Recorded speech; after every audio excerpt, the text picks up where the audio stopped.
Sumo World Radio right here, right now, y'all. Guaranteed to keep Houston lit. We are here definitely about to do something real big today. I got my special guest in the building, the legendary, the pioneer, the person who took the lifestyle we made and made it into a business. I've definitely been watching him for a long time. He's been a good friend of mine for a long time, and he has my respect and my admiration also. DJ Michael 5000 Watts is in the building, man. Redcouch Chronicles, Volume 1. We here. Yeah. What's up, Watts? Ain't that man chilling, man. Finally, We've man. been planning this stuff for months, man. Finally Get to sit down and actually get to the gritty, man. Yes, sir. Now, I know I only got an hour of your time, so I got to make sure so I keep it very collective and get as much as I can from you right now. I was a long interview, bro. You can find out a person's whole life in an hour. You can find out a lot in a lot in an hour, man. You can write a book in an hour for real. And definitely, I believe that you have a very good testimony that a lot of these people in the music industry need to know about, because they haven't fully understood where Michael Watts come from. Like, they see the work and they hear the music, they see the DJing, they see the videos, but they have no idea about you, Rosewood, that house, those turntables.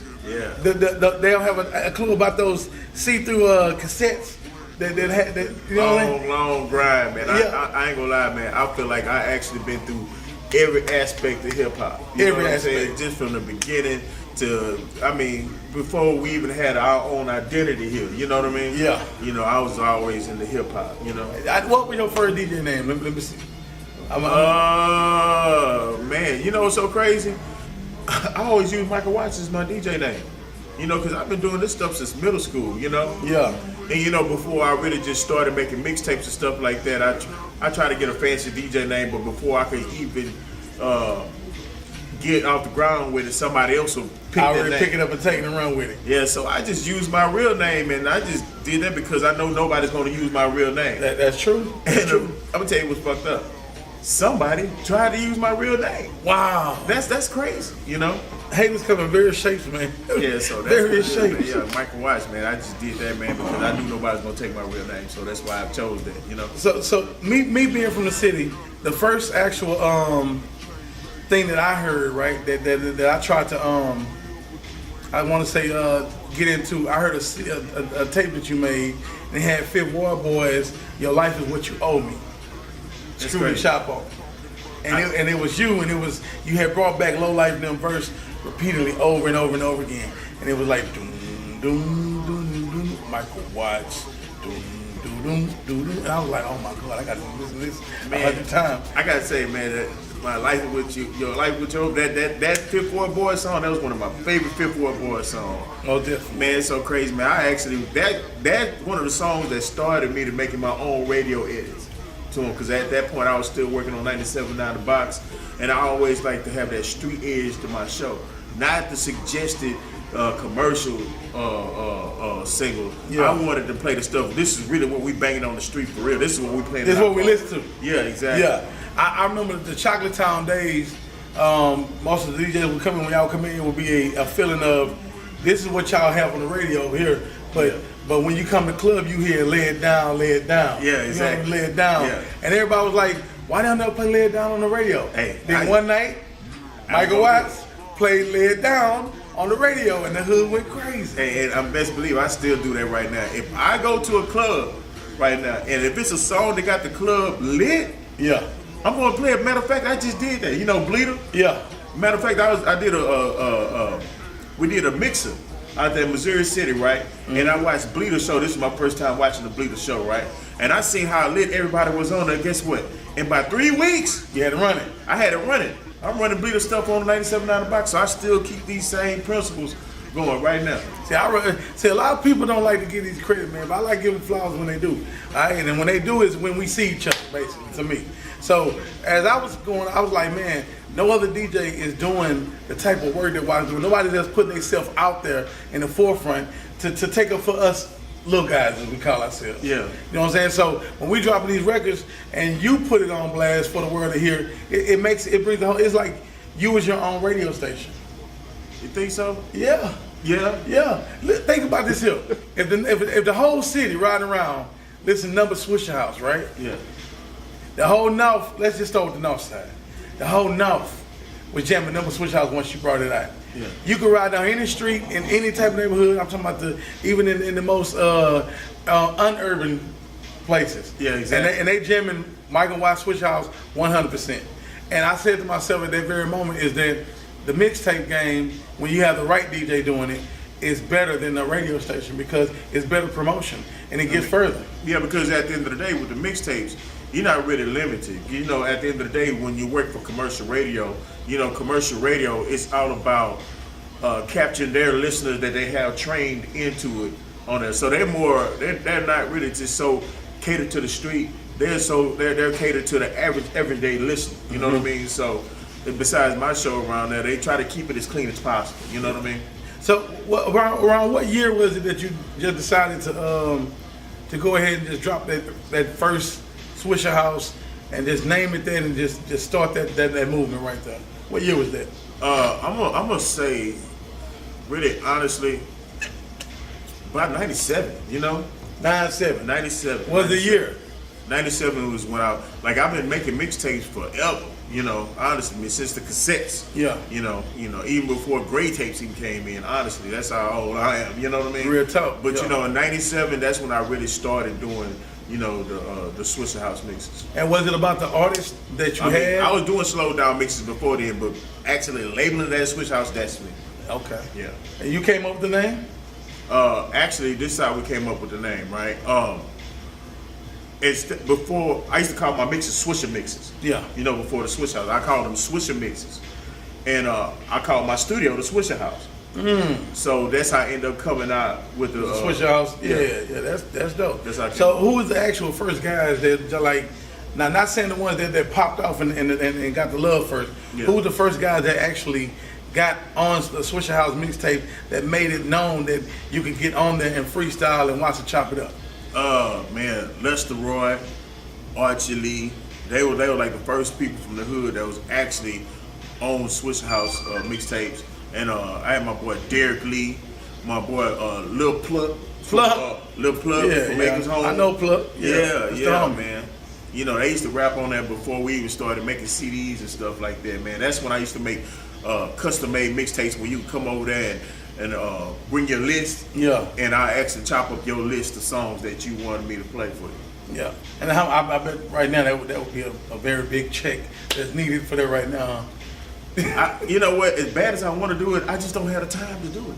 You know, because like when I do a mixtape, man, it's not like I just take it and run through it around there, man. Actually, man, it's an art to me. You know, it's like I have a thing of perfection that I want to do. Because like if you hear my mixtapes, I don't believe in chopping it in the wrong place. I like to have the songs where they make sense. You know. I actually care about the quality of how it sound. You know what I mean? You almost on album status when you're doing studio production and the whole nine. Exactly, man. That's why I'm hard to do, you know, projects like that, man. Because at the end of the day, man, this right here is not just a lick for me. This is art to me. You know what I mean? Yeah. So it's just I put the same amount of effort I put into making an album. I almost put that in making a mixtape. That's cool. Yeah. Who was the person who influenced you to even start DJing? Like who put the bug in you, or did you just like? I'm gonna tell you some crazy stuff, man. I mean, back in the day, man, I was influenced by just watching other DJs get on TV and stuff, man. When I seen the first person scratch on TV, I was intrigued from that point. And you just had to get in the mix with that. Exactly, man. This is the Run DMC days and stuff like that. I had my turn, I tried. You know, actually saying that dude, I don't know what it was, it's something that clicked to say, that's what I'm gonna do. Right there.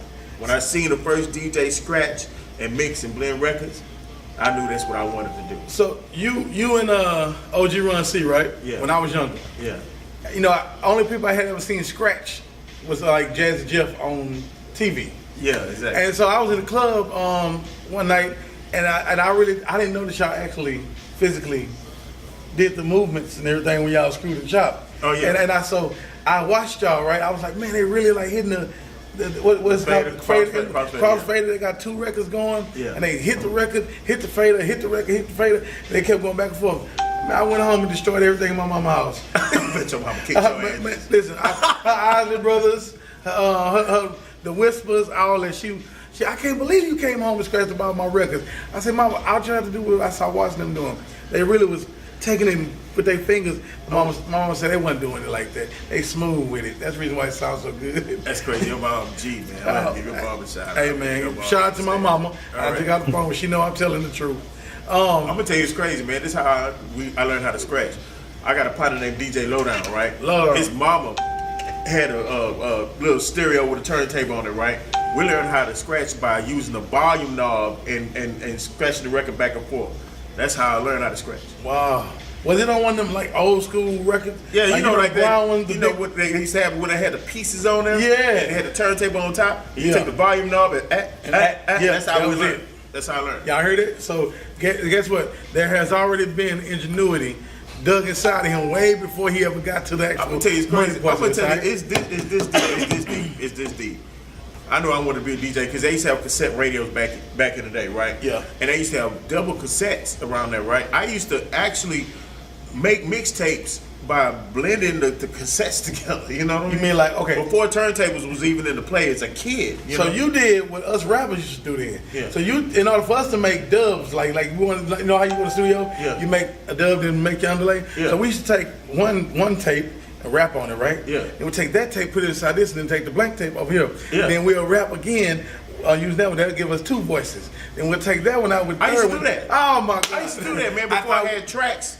Even before I had tracks and stuff like that, I used to actually do that. I used to make mixes like that and play it off a cassette and then come on the turntable and lay the vocals on top. I used to do that. I thought it was just a broke rapper trait. I don't feel bad no more. Nah, I always do. That's how deep it was, man. Okay. Yeah.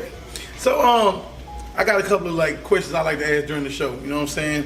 Which is like, what do you think about the hip hop scene that's going on right now in Watts Life? Like I noticed that you were still focused on trying to actually break records. You're one of the only DJs who still, and I'm gonna say this live, and I don't know how y'all gonna feel about it, but it's real. Michael Watts still focuses on breaking records and putting new artists in position. Yeah, I do. I mean, that's always been my passion, man. I always like for me, good new music is like when people used to bring out joints. You know what I mean? It's like, man, I bet you haven't heard this before. Yeah. You know what I mean? Especially when it's something that's new and good. I want to share it, man. I want to show it off. Like, man, you need to listen to the show on Sunday. Man, you never know what you're going to hear. You know what I mean? I'm going to put something out there that y'all didn't know even existed. And then this is the cold part, right? I really just got to the point where I told people that I'm going to play that music, right? Normally, when I find something new, I don't tell the artist I'm going to even play that shit. Yeah. You know, I just pop it on there and just watch them get the reaction. And everybody who I've heard that didn't know that they was gonna get their song played, like shout out to Chucky Trill. Yeah. Chucky Trill is definitely one that the first time he heard himself on Watts show, he was ecstatic, and it was like getting a new car for him. Yeah. You know what I'm saying? And that's how his movement was. And he was like, bro, like I can't believe that all this stuff is happening so fast for me. And I was like, well, Chuck, you're making good music. Yeah. They can't fade you if you make good music and then Watts hear the music. And then he takes with the love and just put it out there for you. That's something priceless, because these days relationships are built on strictly money when it comes to the music industry. Man, I'm gonna be honest with you, man. I understand that this right here is a business, and then you gotta invest in your business for it to grow. But I don't really feel like a true relationship is based solely on the money. Or solely on the money around there. At the end of the day, man, it's like the people that I'm cool with, man, we actually friends. You know what I mean? Yeah. You know, and I feel like that's gonna get you far than your money around there. You know what I mean? I tell people all the time, I talk to Watts, I said, but we don't really talk about no music. When me and Watts chop it up, we talking about life, real stuff, you know, that's going on, like our health and things like that, you know what I'm saying? We're gonna get to that in a little while too, because this is definitely one of the guys who pushing me to eat better and, you know, get my sexy back. You know what I'm saying? Let y'all know. Hey, I'm gonna let y'all know, man. Sexy is a spirit. You know what I mean? It's a spirit. It's a spirit. It's a spirit. You know what I mean? That's why someone like the big girls like, I don't know why they like that old big old thick girl did. Hey, at the end of the day, sexiness is a spirit. Hey, man, you don't understand. I like them big old thick girls. You know what I mean? Lie. I won't lie. So I'm gonna go through these lists right quick, man. Like, I've seen you work with a lot of people. Yeah. Matter of fact, I've been out of town and seen Mike Chop by Screwed and Chop by Michael Watts of Swishahouse. And I was like, how did he even get to these people? Like I was in Memphis. Yeah. You and your work is in Memphis. Yeah, I work with a couple people out there in Memphis. You know what's crazy? You know, speaking about the Memphis way, I did a couple of crit projects, right? I did a couple of crit projects when he first started, and I got put on to crit from Bun B. Yeah. Because I was out there, I met Bun B. There was something going on in New York, right? And Bun B said, I'm gonna go to this crit show. I went to the crit show and I was just blown away by the music ever since. You know what I mean? When I first heard crit stuff, it reminded of me of some of our classic shit. You know what I mean? So I've been intrigued with him, and I just did this shit. You know? Yeah. You know, it's not like I called him or anything. Matter of fact, I had a contact. I just did it. You just screwed and chopped. Yeah, and just because I just was a fan of his work. Yeah. When I first heard Crit, I honestly thought he was from Houston. He does. He does. I was like, this dude gotta have lived here sometime in my life, because there's no way he can be way from the SIP and then have that funk inside him the way he got it. Yeah. But then when you realize that the SIP really ain't that different than how we roll, and they so country like we is. Exactly. To the point where the relationship is hands on. So if you growing up listening to country music, which is country rap tunes, which is Pimp C and Bun B, yeah. You know what I'm saying? And you know the rest of everything with Swishahouse and SLIMTHUG and everything, then you're gonna be infected by the culture. Exactly. Excuse me. I catch myself a lot of times when I'm trying to find that vibe I need, right? Yeah. I go back to one of your old CDs, right? And I got such a list of all your great stuff that you done did. And I pull some music out, right? And then it get me back into that Houston feeling that I need that don't really exist right now. Right now we're trying to put the Houston feel back into the music. But you know, the Atlanta feel kind of took over our city for a minute, you know what I'm saying? But I like the way that the young dudes like Fast Lane, right? Yeah. They had some Atlanta feel inside their music, but they bring the Houston feel right back in. Yeah, it's like in the mix with it. It's like people like Fast Lane and Check the Trill. I like them, man, because they kind of got like their own lane. You know what I mean? It's not really comparable. You know what I mean? It's not like you can sit up there and say, oh, that sounds like this. Nope. No, they don't. When you hear their voices, you automatically know. See that it's originality coming back to. And I said this too. I said it's gonna take about 5 to 6 years before some originality come back to the game. Yeah, but at the point where we realize that following a leader is not going to work. Because it's been done. You know what I mean? Yeah. It's been done. Yeah, and I feel like that's why those guys right there, out of a lot of the new people that's coming up around there, they do pretty good because they are in their own lane, and they're both, to me in my eyes, they're uncomparable. You know what I mean? I love that. Somebody else. So what was your most successful album? I know you. How many Day After Hair Bro you drop right now? We did 3 of them. The most successful one, it's a toss up between 1 and 2. You know what I mean? Because Still Tipping, you know, actually that was on the Day Hell Bro Blues 2. Before we flipped it into a Mike Jones single. That's actually a Swishahouse record. Yeah. The Swishahouse group record. I remember I heard a version of Still Tipping with Big Time. Yeah, Big Time produced it. Yeah, I remember that. And that one had Camille now on it. Yeah, and that was on the Day After Hair Bro City, right? No. The one that Big Time did, he did one with Rap-A-Lot. Oh, okay. And I think it was named The Day After Hair Bro Blues. That's right. The Day After Hair Bro Blues. And then, so the other one that y'all had with Camille now on it, that was on y'all city. No, that was on Big Time's record. Okay. The one with Paul is on ours. Okay. Because I remember when I was like, Randy's Big Time's record sound more like kind of like a hip hop type vibe. It's a little faster, and it's kind of got to have more of a hip hop type vibe. Ours is more slow, laid back, got that gangster vibe. Yeah. So that's the Mr. Lee track. No, that's Salih's track. Salih. The one that we did, it's Salih produced that. Okay.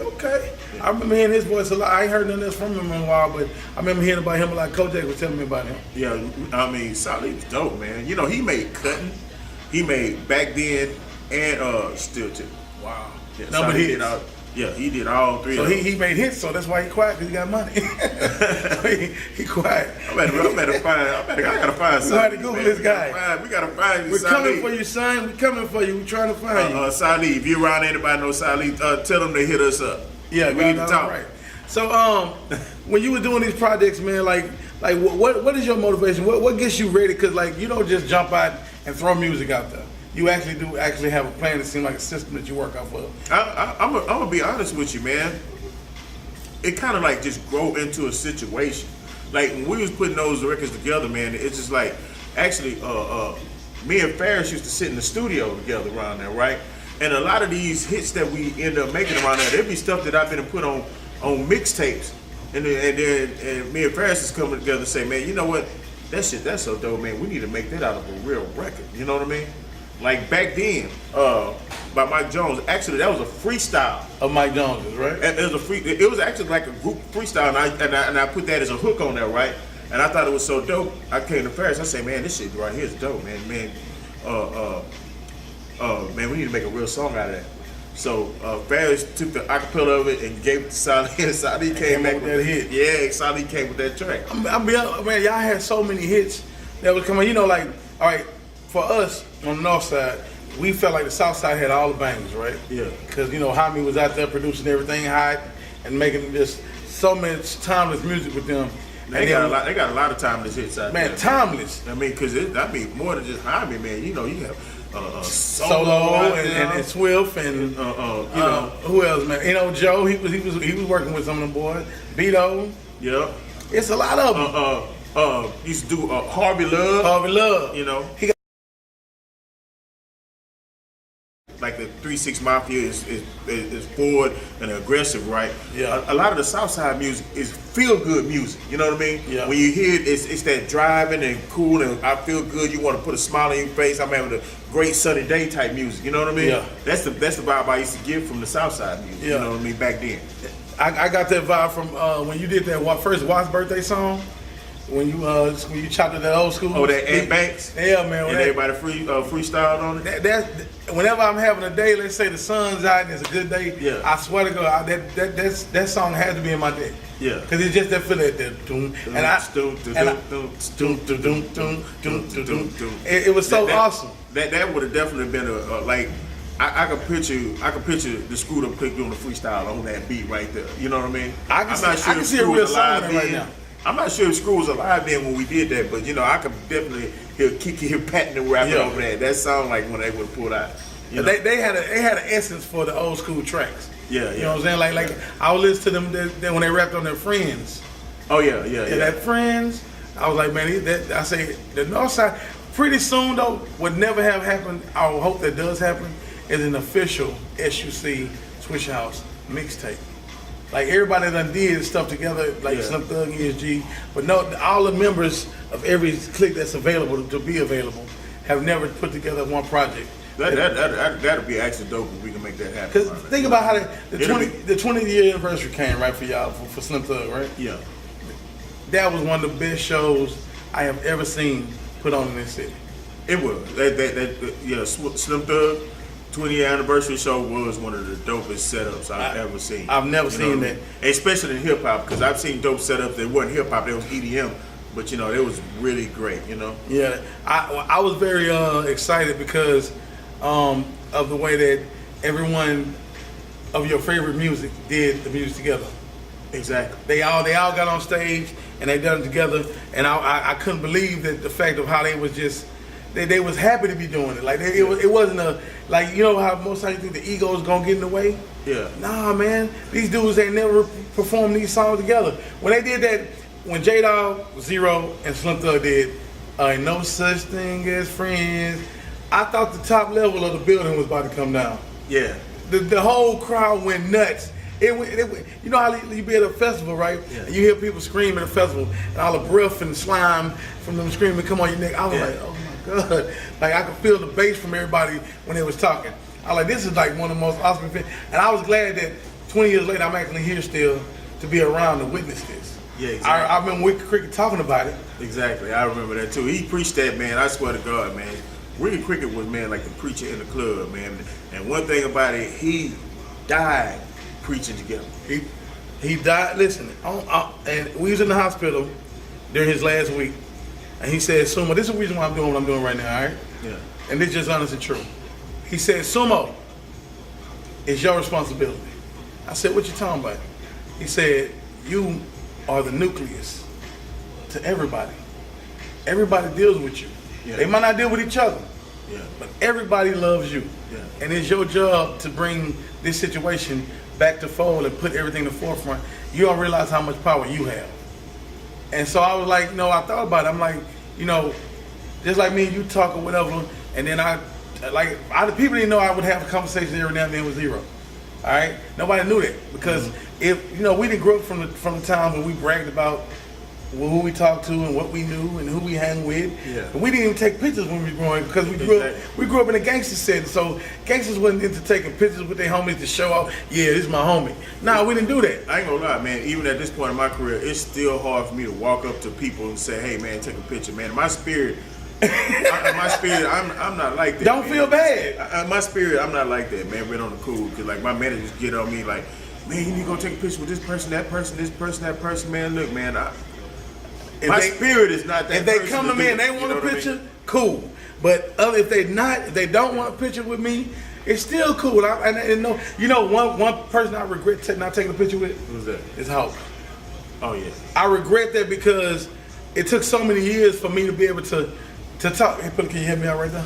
It took me so many years to be able to actually get to the point where I'm talking to Hawk now because of the frivolous beef that the North Side and South Side had. I mean, but Hawk was never one of them type of people that was really tied up into that shit, man. You know what? I'm gonna tell you some crazy shit, man. You know, at that point when me and Zero was having that kind of spat, yeah. Well, I guess Zero was having a spat against me. I wasn't going back and forth with him. Mm-hmm. You know, Zero had a spat against me, I guess. At that point, Hawk was the one that really squashed that whole thing. Hawk is the one that put us together at the photo shoot we did at Jay's Ranch. Yeah. And he put us in the band together so we could talk and hash this shit out. You know what I mean? And that's real. And Hawk was the one that gave me. Tiffany Taylor was my manager back then, and we had a show on the South Side. I can't remember the name of this club, Masonic Lounge. That was the name of the club. And we went to Masonic Lounge, and I had never. Hawk seen me rap 1,000 times, right?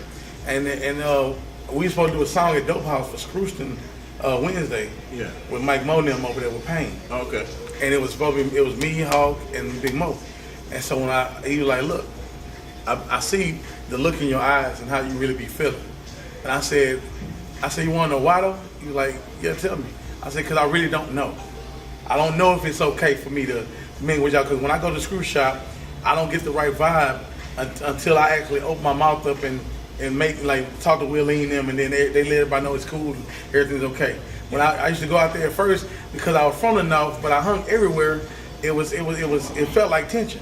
Yeah. But Hawk told me that day, he said, "You know what? Players do player shit. All right?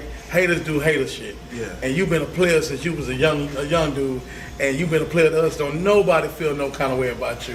So you can get that shit out your head, get out your mind, and come on, let's do this shit." You know, it's crazy, man. You know, with me, I probably at one point was probably one of the most hated person from the North, on the North, from the South Side around there. But you know, I never had no fear going over there and fucking with nobody ever. You know what I mean? You know, I never ever have, man, because at the end of the day, I'm real in my spirit, man. You know, at the end of the day, I'm here for everybody. You know what I mean? You know, it's just like, man, when you hear my show, man, my shit wasn't just no North Side show. No, you play everything. I play everything. I don't give a fuck where it's from. This shit is jamming, man. You know, and especially if it was here from Texas and it was jamming, I'm playing that shit first, period. So the funniest shit was, in the hood, we used to be jamming screw tapes, right? And we even jammed the screw tape when they were saying, "Shoot up a whole North Side light." Yeah. And they was like, so when we told them, we was like, you know, we still used to jam y'all shit, even though y'all was talking about riding on us, right? Yeah. We still used to ride around banging it, right? And they was like, "Y'all did? Yeah, we did. That shit jamming like a motherfucker." Man, I'm gonna tell you, it's crazy, man. Man, them niggas over there in Rosewood, man, boy, when they set them niggas on fire, man. I swear to God, man. Yeah. Boy. Woo, yeah. Man. God, man, I can't, man.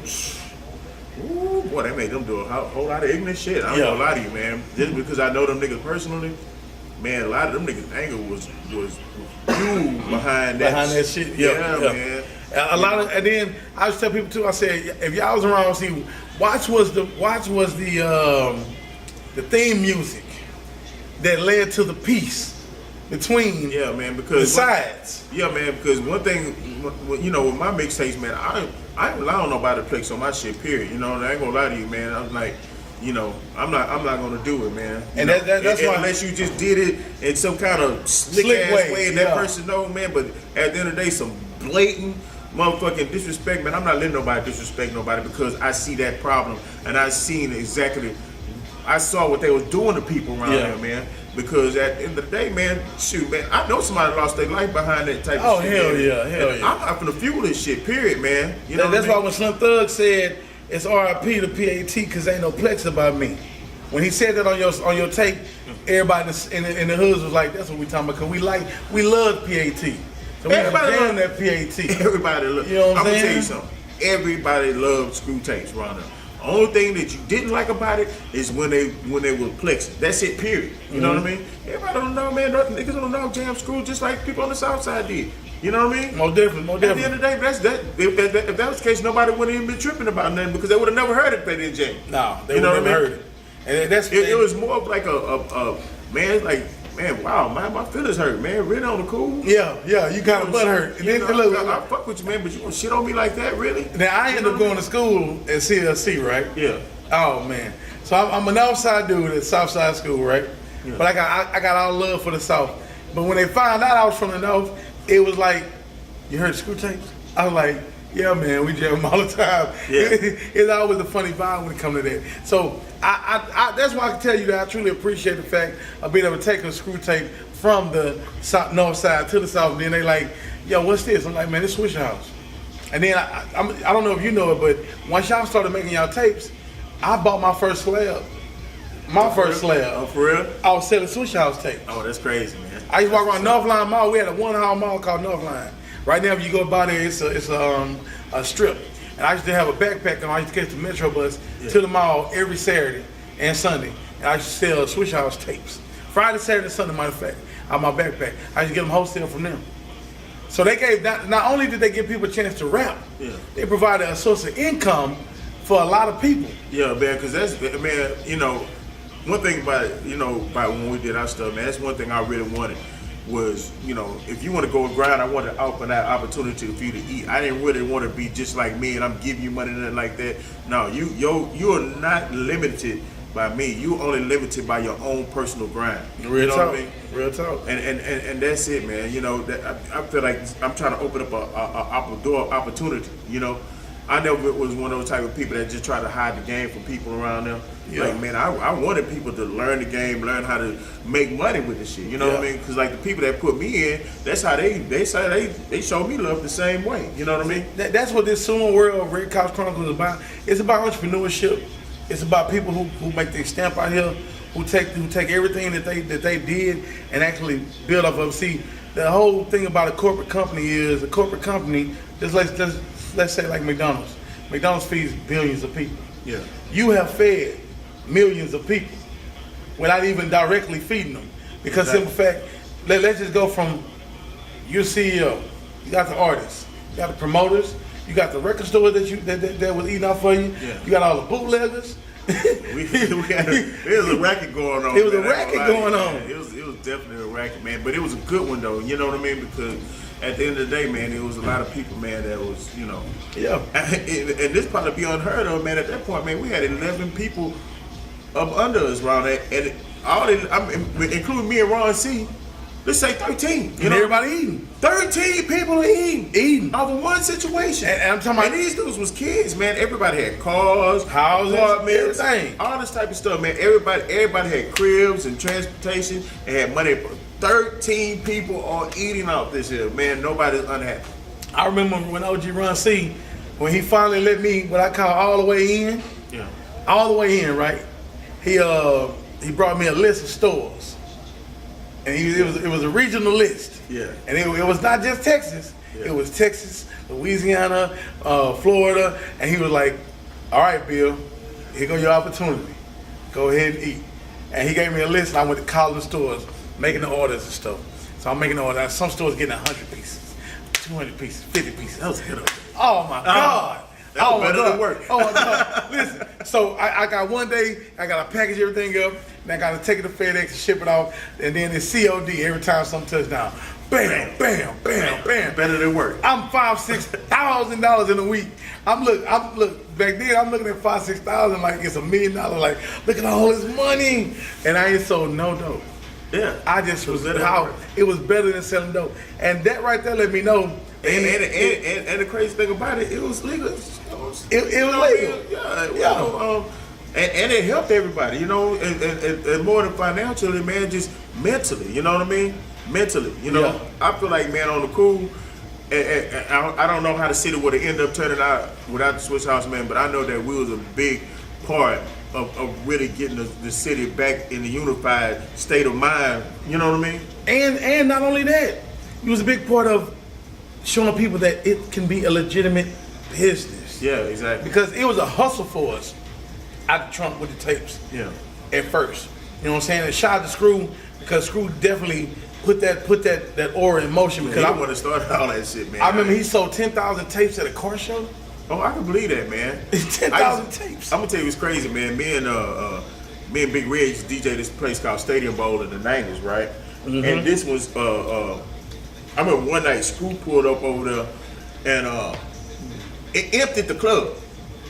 It was a team club. We were doing the whole club empty, and everybody was out there buying the Screw tapes out of him. He was out the trunk, I believe, right there. He put up in the parking lot, and everybody left the club and was out there getting them tapes.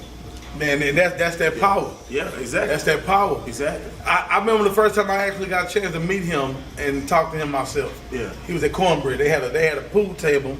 There was an SUC table at Cornbread's. Yeah. All right. And so, you know, me, I was driving the Kiati van back then. You know, we had Kiati on Mad Vibes. Yeah. And pull up to Cornbread's. They like, man, Screw inside. I'm like, well, shit, I'm walking in. I ain't tripping. I'm walking in. I see him over there shooting pool.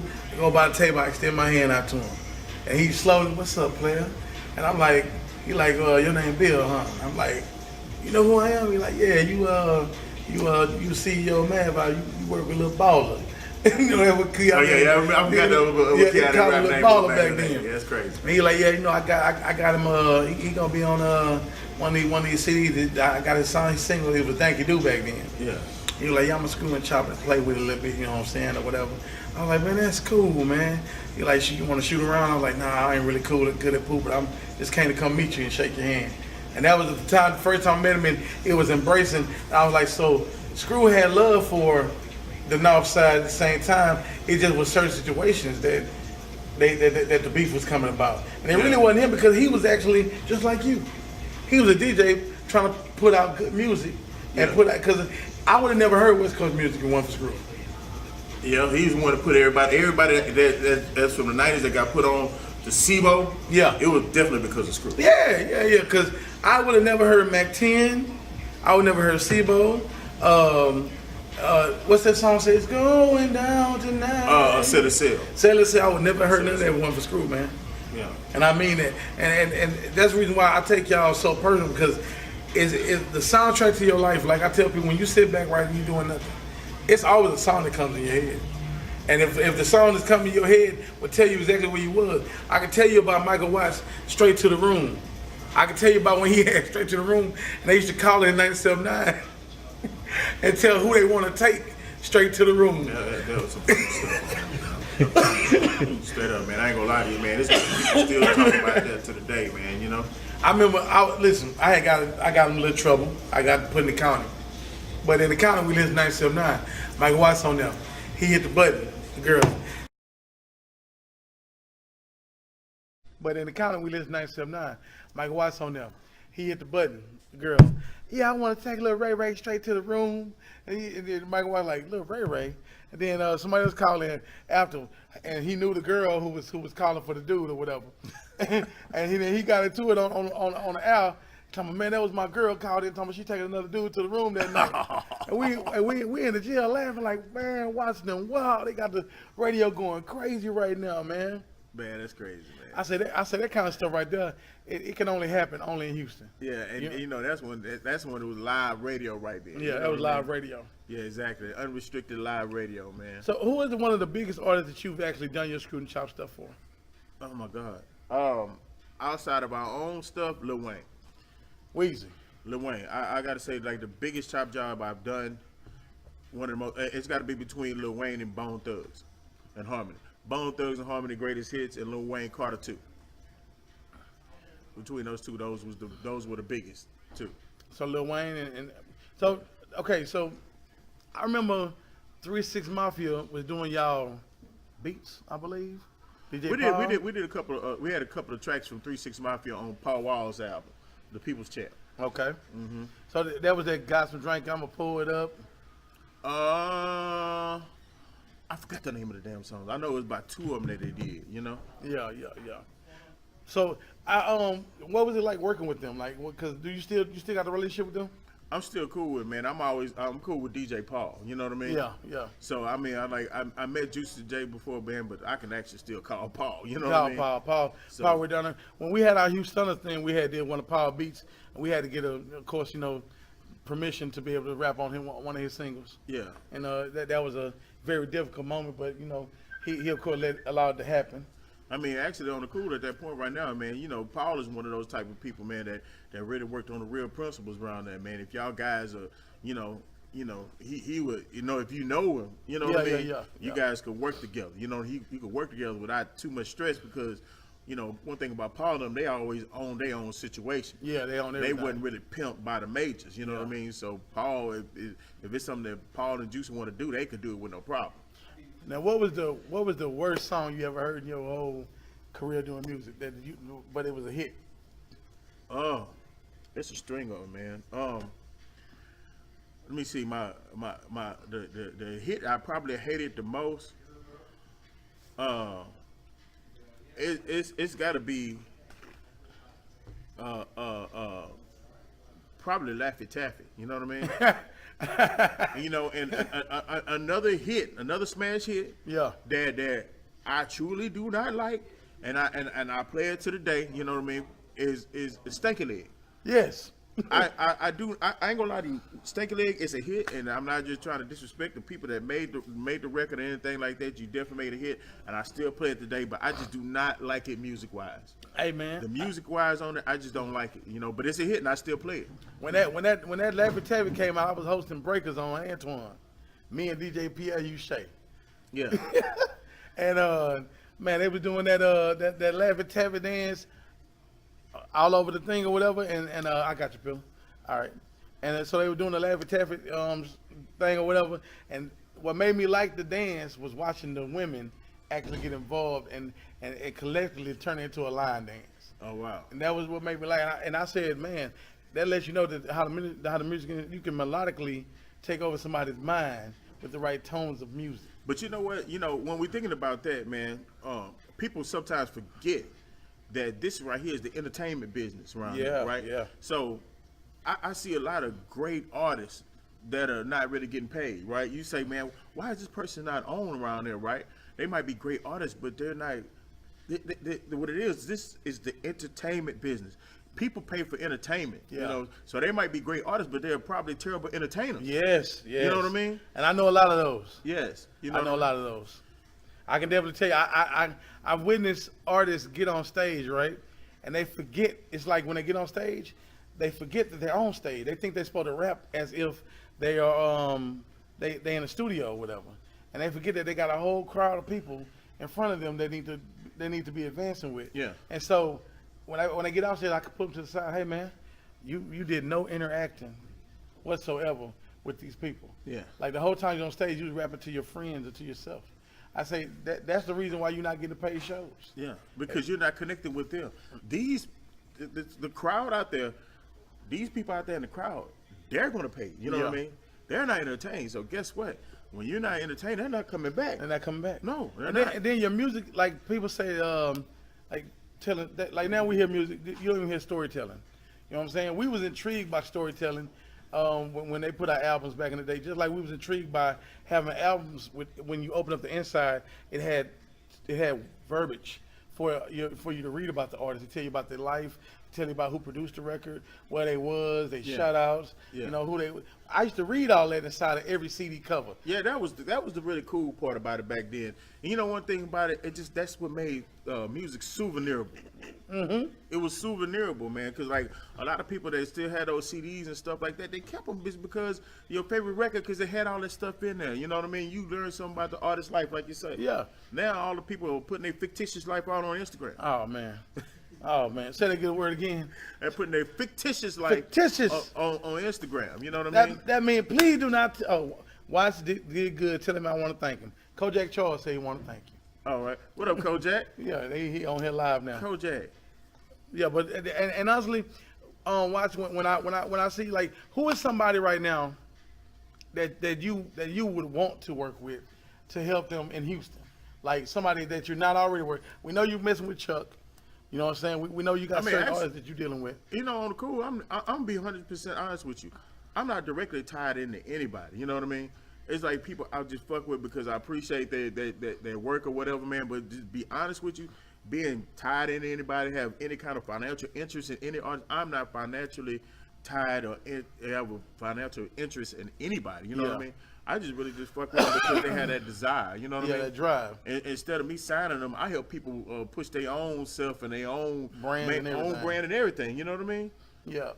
I be watching you do that because I watch you bring Click Clack from Click Clack came from the underground stage of where he is now. Yeah. And I watch him grind with you, and then he's like your #1 promoter, #1 hustler, everything. And at first, like I told Clack, I didn't even realize what he was doing at first. Yeah. But I was like, man, like you really got this branding down pack, and he works 24 hours a day. When I don't care what city I'm in, if I run the Click Clack, he Swishahouse up full of CDs, and he promoting and he making sure that everybody is getting to everybody at one time. Yeah, and you know one thing I like about it, see, right now he pushing his brand, Hustle Life, and he's really successful with it, man. And that's what I like to see in artists. I like to see people really excel and become their own businessman. You know what I mean? That's one thing, man. I love. Shout out to Click Clack, man. Yeah, man. You know, because good people, man. You know, out of all the people that I really fuck with around there, man, I probably got so much slack messing with Click Clack. People talking about, man, he's not this, he's not that, or this, that. But one thing I see about Click Clack, he's grinding. Regardless of anything else, hey man, that people will think around that. If you out there working around that, you're going to win. A hustler be the buster any day. Exactly. I don't give a damn how good you can rap or whatever. It's not about that. So all you #1 rappers, everybody who say he the best rapper, you can be Lil Wayne. We don't care, because you can't grind harder. Yeah, you gotta grind. Grinding is what's going to get you there around there, right? What made Mike Jones blow up in the short time that he did around there, right? Mike Jones was grinding. Mike Jones, listen. He was grinding at hey, that man, point. You know? It wasn't because he was the coldest rapper or anything like that. Right now, they don't. Right now, at this very day, they do not understand how hard Mike Jones grinded to get to that point where he was right Exactly. now. He pushed himself around there, man. Like, at the end of the day, all that stuff was a grind. With him saying his name on there, right? With him doing that free, with that mixtape, man, where he put almost 30 tracks at that time. Yeah, right? That was grinding. That was innovation. You know what I mean? And then two. I remember once upon a time y'all was doing 2 cities in one day. Like it'd be daytime show, nighttime show, daytime show, nighttime show. And then I remember when y'all pressed the shirts up, right? The property of Mike Jones shirts. Yeah, or whatever. but that was Mike Jones doing that. You know what I mean? Yeah. But he come up with that concept and started doing that. I'm gonna tell you something that Mike Jones did that a lot of people didn't know that he did before he blew up. Right? Mike Jones literally went to every school that would accept him in it and set him up himself, and went to every one of the schools that would have him there before he blew up on and that. did shows in Exactly. Stuff? Wow. Every school that he did, I have never seen an artist go set that up for themselves ever. He did that. You know what I mean? Wow. I remember he told me a lot of stuff that he had did, but I didn't know he did that. He did. He did. That's pretty cool. And that's one of the things that set him apart from all the artists that was coming out at that time. You know what I mean? Like other artists that would do that around there, but them getting up their self at 6 or 7 o'clock in the morning, going to the school and introducing themselves to the staff around there and say, "Hey, I want to come over here and do this." So those are success stories, well deserved. Then. Yeah, exactly. Yeah, exactly. well deserved. At his time around there, he worked hard for it and everything. You know what I mean? Yeah, he did. You know. That's what's up. I man, salute Mike Jones. You know what I'm saying? Hustler. Hold on, who was that saying something to you, Watts? He said he was the first to play music in clubs. Somebody LaRose, y'all owe him a black or something. I don't know who that is. Hey, DJ LaRose? I think he's it is. out here, man. LaRose is a grind out here too, man. Oh yeah, that's who that is. DJ LaRose. Okay. It's DJ LaRose, man. Shout out to DJ LaRose. You know. Yeah. So out of all the artists in Swishahouse, man, like it seems like all you did was make everybody successful. Cause you got committee, everything that y'all touched, even the Swishahouse guys who didn't get a gold plaque or who didn't get a major record deal, to this very day they can still go do shows off their name. Yeah, exactly. This very day they still drop new music and keep eating as long as they keep themselves working. Exactly. So I consider all of them to be successful because of that. I do. You know what I'm saying? That's where I look at. Because people say, well, the only ones that are successful is this. No, that's not true. Yeah. Because at the end of the day, it's like if you want to pursue that area around there, you know what I mean? Yeah. You know, you had the opportunity to do that. You're not limited by me or anything, or you know what I mean. You limit yourself. You know what I mean? Limit yourself. Only thing I do is open the door of opportunity. It's up to you to make the most out of it. So that's at the end of the day. Everybody don't have the same grind and don't have the same hustle. You know what I mean? So where does Michael Watts see himself? Everybody on the mixtape gonna say Big Watts, but you're not Big Watts no more. Oh yeah. I've been trying to get you on it, right? Yeah. I'll tell you something. So I want to talk about this health thing that you on, man. So let's talk about it. Let's get into that. Like, what? First of all, what was the thing in your life? Because I can tell you, I know what's going on with me right now, and I can tell you about mine, but I want to know from your part, what made you say, you know what, man, I got to do better? I gotta say, right after Harvey, right? I got my annual checkup, right? And this time, when I've been overweight for a minute, right? And it been, I ain't gonna lie to you, it's been bothering me. You know what I mean? It's not just mind wise or physically, man. But you know, it's just like it's been bothering me by being overweight because I wasn't feeling too good. You know, I used to be an alcoholic too. Yeah. You know, and I really was feeling shitty. You know. Yeah. So right around Harvey, I got my annual checkup after that, and my doctor said, man, you got high blood pressure and you becoming a borderline diabetic, you know. And he put me on this blood pressure medicine, and then he suggested that I go get the weight loss surgery. Yeah. I'm not Get cut open. I'm not doing the surgery, you know what I mean? Because number one, the people that do get the surgery, man, the shit that you got to do to build up in the surgery, you got to do all this work to get up into doing that stuff, man. You know, it's really pointless, right? Yeah. You got to go on the same diet that that nigga on right now to even lose weight to even get on the surgery. You know, honestly, you know what I mean? And they do make you do a preset. And then another thing too, on the cool, I know some people that got that surgery and they look terrible. You know what I mean? I do too, sir. They look like a raisin. You know what I mean? I do too. And I'm being honest with you, man. And they don't look healthy, man. And you know, and I be wanting to say, and I know a lot of people be saying this in their mind, right? They say, "Oh, I feel great, man," but you be looking at them like, "Damn, you look terrible. You sure you okay?" Hey, man, they might ban me from the internet for this, but I seen Big Boy, man, from Big Boy's radio show. Yeah.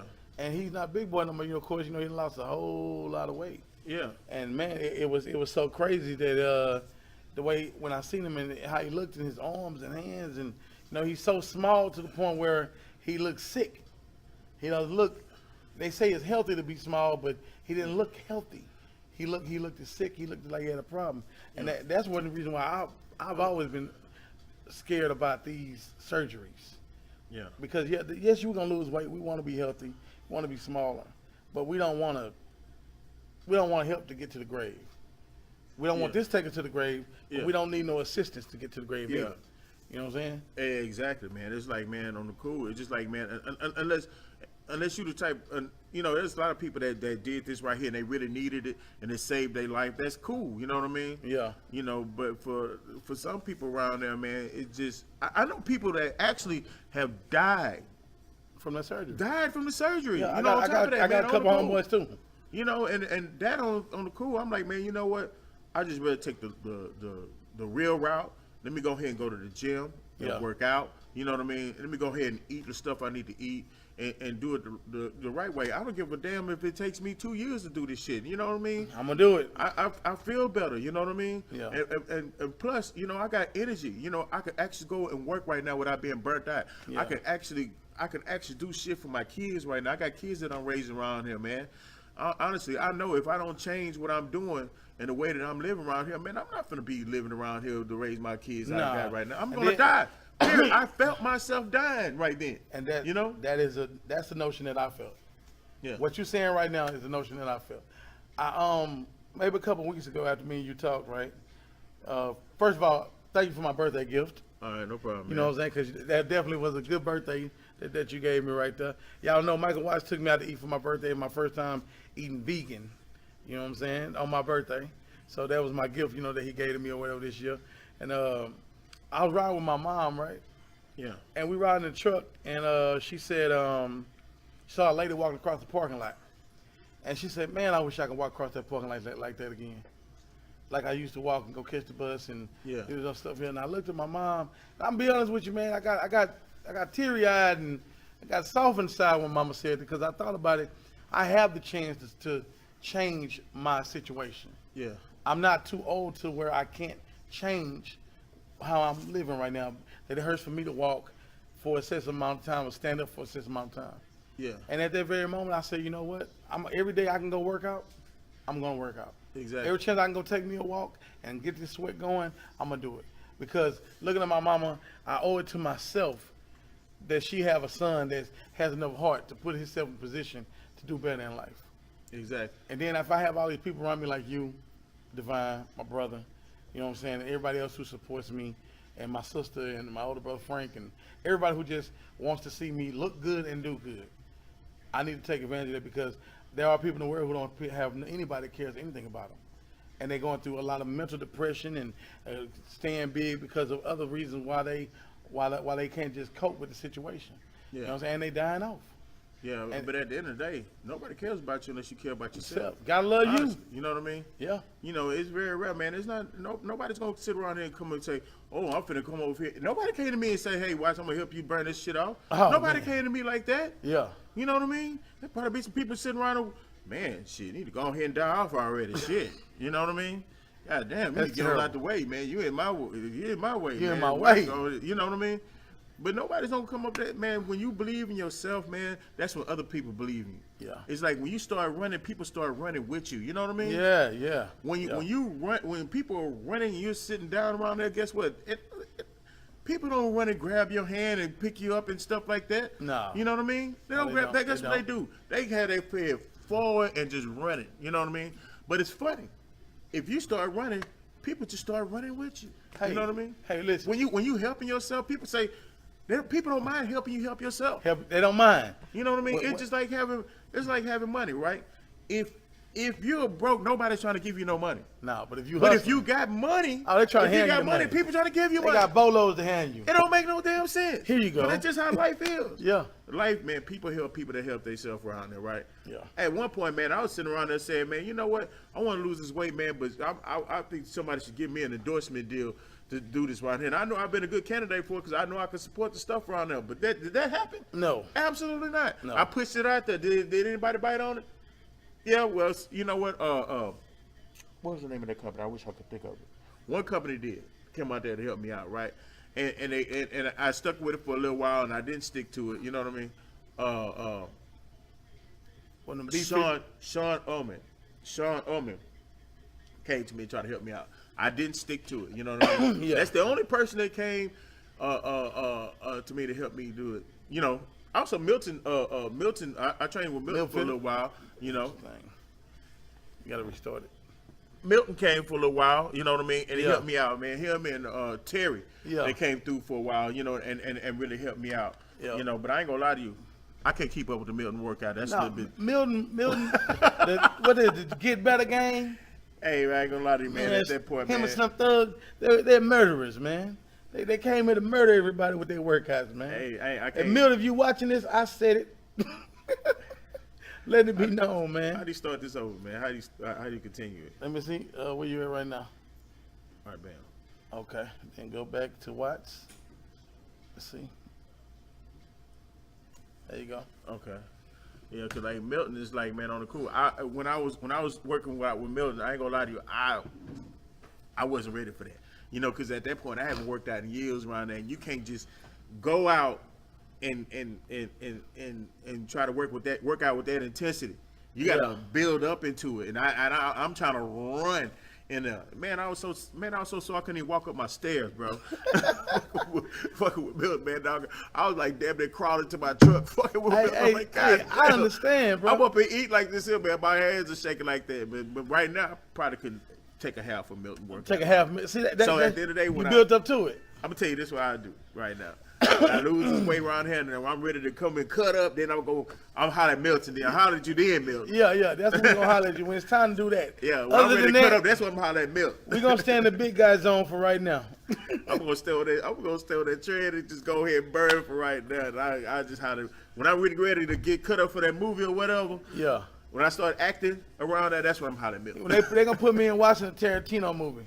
You know what I'm saying? Yeah, that's what we're going to do next. Yeah. But, okay, brother. Well, look, man. We ain't gonna keep you too much longer, but I just want to ask you this. We gonna run through it, man. Whatever question you got, man, you can just edit it out, man. Yeah, we're gonna cancel that. Whatever Do not call my phone when I'm doing my interviews, live on my interviews. Hey, but you know what? I'm gonna tell you something, man, and this is from a serious note around there, right? Everybody, man, y'all need to really start taking care of yourself, man, because especially if you're in a situation where you can change your life right now. Yeah. Because I didn't want to get to the point where I was too sick to work out and burn out right now. Like, I can go to the gym right now. That's why I started. I didn't want to get to the point where the doctor saying, oh, we got to cut your foot off. Oh, I'm going to work out now. Now, fuck all that. You know what I mean? Now, it's all about what you eat, man. It's all about what you eat. You know, regardless of the workout or whatever, the most important thing is what you eat, because all this shit they got out here is poisoning us. Yeah. You know what I mean? Yeah. Everything they got over the counter right now is poisonous and making us sick around here. You know what I mean? I was telling people about that medicine. The Food and Drug Administration are the biggest dope dealers on the planet. You know what I mean? Why you think they're all under one umbrella around there? You know what I mean? They sell this contaminated food to make you sick around there. They're gonna sell you the drugs to combat the problem that they cause. Yeah. The government knows exactly what this food is doing to you. You know what I mean? They just like the flu shot when they tell you. They know this shit giving you cancer. The government knows that this shit is giving you cancer. They know that around it. But they're making $1 trillion off of treating the shit. You know what I mean? Yep. They know then that. They charge you to live. Exactly. They charge you to live. They're not curing. They're charging you to live. Yeah, they charge you to live. Exactly. Yep. It's a lot of good people that we know that have lost their lives behind these inflicted issues. Exactly, man. I'm telling you, man. Why do you think the damn hamburgers costing 99 cents over there at McDonald's? Yep. So you can keep eating them. They gonna make you sick for cheap and tax the shit out of you to stay alive. Then with the healthy food that goes bad in 2 days, they charge you way more money. You know what I mean? Yeah. He ain't never seen a sale on spinach or kale. Never seen that. Never. Never ever. Never. Will you see that? Not even on broccoli. On broccoli. A lot of people don't even know if you eat clean fruits and vegetables around there. A lot of the shit that people are sick from right now. Yeah. That shit, your body will fight that shit off. I was telling somebody the other day. I said that the moment that I started eating more vegetables and stuff, and because I used to eat a lot of chicken, a lot of meat, and I'm talking about like 10-piece chicken wings and all that stuff there. And the moment that I stopped doing that, and let's say, even if in the morning times, if I just eat me 2 whole tomatoes, right? 2 whole tomatoes and a banana, I feel so much better all day long than I would if I would have ate a real breakfast. I feel so much cleaner when I when I get thirsty. If I drink just straight water, I never have liked to drink straight water. It's hard. But now if I drink straight water, it feels good. It's a different feeling for me because I think I've come to a deeper understanding about what's real and what's not. Yeah, but you have to train yourself into that. You got to train yourself into eating what's right around there, because at the end of the day, we have always been trained into eating what's wrong. You know what I mean? Yeah. Like everything that's on TV, man, it's all advertising the stuff that we don't need to eat around there. Yeah. It's chicken, hamburgers, KFC, fried stuff around there. Every commercial that's promoting food is promoting that we eat the wrong shit. You know what I mean? Shit, yeah. Exactly. Yeah. They know that. Yeah. They know FDA knows exactly what they're doing. Even when it come to the Subway, right? Everybody, man, Subway is cool. I went to Subway one day and I had them dig out the middle of the bread, right? Like the entire middle of the bread. Yeah. And they was like, why would you have us do that? I said, because regardless of what y'all think, y'all still giving us something we don't need. Yeah. Because that bread and that white of the bread it turns straight into sugar. Yeah. You know what I'm saying? Yeah, exactly. So it's yes, you're giving us this lunch meat or whatever, but you're still giving us the sugar that we don't need. Everything you give us. So unless we come in here and get a vegetable sandwich, are we really winning? We're not winning. Exactly. You know. Yeah. And I mean, all this shit, man, is just to sell, man. These people don't give a fuck about us. The only thing they try to do is turn a fucking profit. That's it, period. Yeah, this is a corporation. A corporation does not care about how they treat their people around. No, you know what I mean? They don't care. You know what I mean? And then for them, they looking at us like just like a job would look at you. The minute you die and conk out, there's already somebody gonna take your place and keep doing what you was already doing. Exactly. They're training us as kids around there. That's why they got the Happy Meals around this motherfucker. That's man. right. Right? They're gonna give you the cheap Happy Meal because they want your kids to get addicted on it, man. I'm telling you. This shit, I mean, the government are the biggest dope dealers, period. You know what I mean? They got us hooked on all they damn dope that's labeled as food. Y'all hear that song say, "Stay woke"? Y'all better stay woke, man. You know, I ain't gonna lie, it's hard to, and the thing about it, for the natural stuff that we supposed to eat around, that shit is expensive as fuck. You know what I mean? And it costs so much more money, man. I could take $80 and go get all the trash I want, and I can fill a back seat of the car with trash. Yeah, I could eat trash. $80, I could eat. I can't put all the trash in my refrigerator for $80. But with $80 on some real food, what you really need to eat, I probably can fill up this little space right here.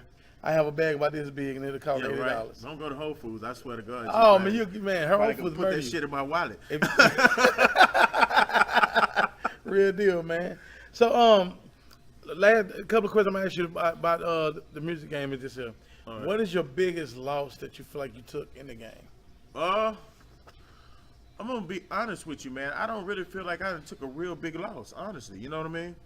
I'm happy with everything that happened in my life around there, even if it wasn't the best situation around there, because I look at it as a learning. You know what I mean? Yeah. Learning. You know, I don't take anything that I did as a loss. You know.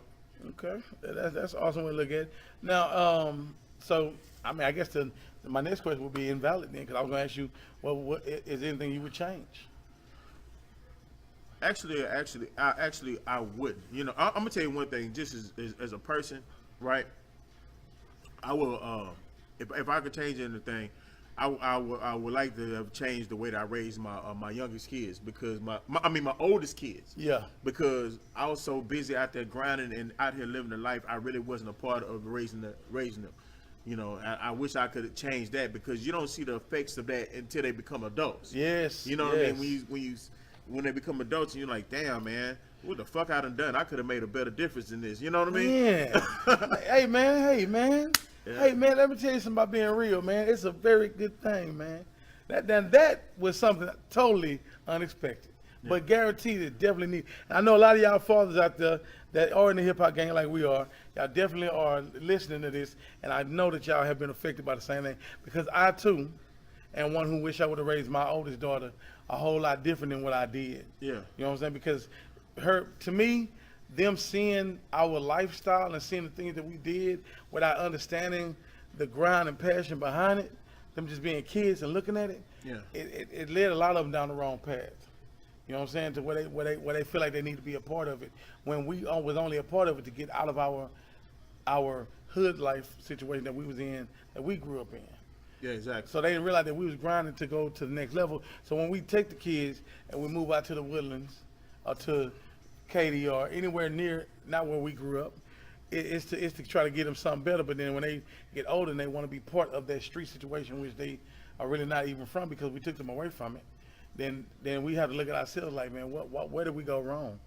Because I know I do a lot of times, like, where did I go wrong with this situation? I showed her this, and this. Why she still wants to go and she wants to go do things I didn't even do. You know what I mean?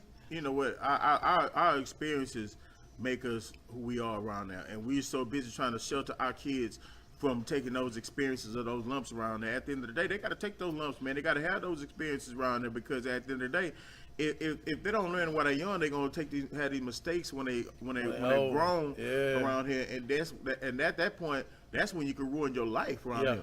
Like all this crazy ass shit, man, that people putting up on Instagram around there, man, you can ruin your life by what you posted. You ruin listen, go to jail, you can get raw. People been like, I tell all the little young dudes that I know, stop posting y'all money on Instagram.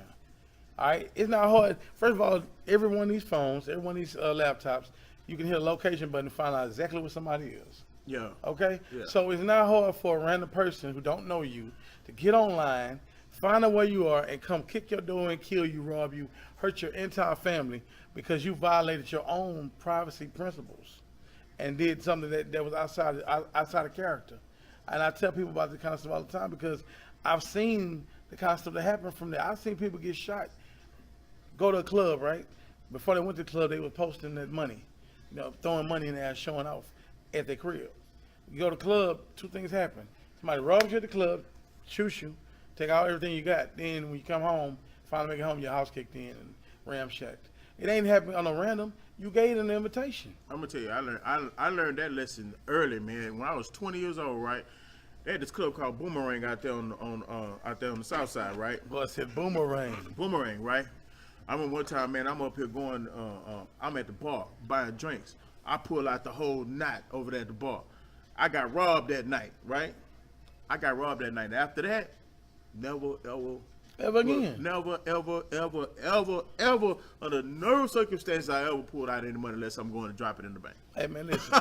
Listen, you can go on my Instagram from day one when they had Instagram. Yeah. You go on my MySpace. You ain't never seen me sit up with a stack of money on and put it anywhere near public.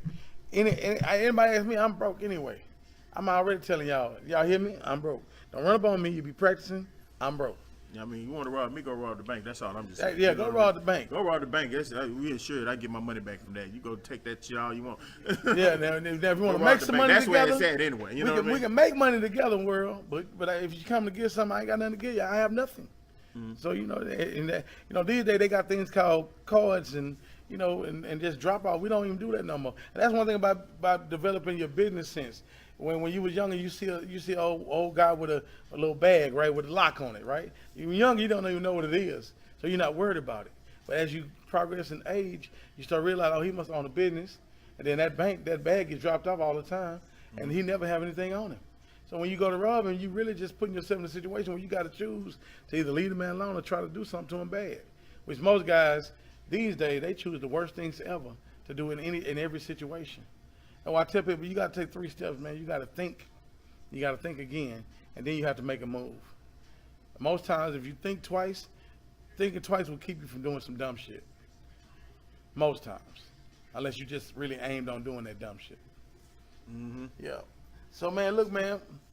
Right now, we're gonna get to the close of this. All right, cool. I appreciate you so much. Man, no problem. You have given them so much about Watts that I guarantee they hadn't heard. They heard all about all the industry stuff, but the personal Watts is what I wanted to bring out today. Yeah, man, I ain't gonna lie, man. That's at this point right now, out of all my whole career, man, I never focused on myself as a person. You know what I mean? At this point in my life right now, I'm focusing on improving myself as a person. It's not even so much about the music right now. You know what I mean? Yeah. I ain't gonna lie. I sacrifice myself for everybody else my whole life. You know what I mean? Yeah. And at this point right now, in my life right now, man, I'm sacrificing my life for my family and me now. You know what I mean? And that's the way it gotta be. And I put everybody first before my whole life right now. I'm putting me and my family first right now. I still look out for everybody though. Yeah, still look out for them. You know what I mean? But as far as neglecting myself and my family behind it, no. I went to the gym. I was late for this interview because we went to the gym before I got here. Well, 100. Like I say, man, I don't give a damn, man. I'm not sacrificing myself no more and put myself last place no more. You know what I mean? Period. Well, man, I appreciate you coming to the couch. All right. You know what I'm saying? Redcouch Chronicles, Michael Watts, y'all see him live. You know what I'm saying? When y'all see him out, make sure you give him a couple pats on the back and some good hugs because, you know what I'm saying, watch he show love and get love, all right? And we're going to keep this going, man. This is Rap Sumo World Radio, and we out of here, man. Y'all stay tuned for the next issue. I'll let y'all know when it's coming. Hey, man, we will be going to the gym together soon, too, y'all. Check it out. I'm getting him in there. I'm telling you, man, if you work out with me, man, I'm telling you, you're going to feel good around there. You ain't going to be all sore and all that type of shit around there. We're going to get it off you. And I'm going to come like this for you women. You walking out there taking the trash out with the shirt off and shit. Oh, like man. Stop it. Stop the madness. This man been taking his shirt off on stage. Ah!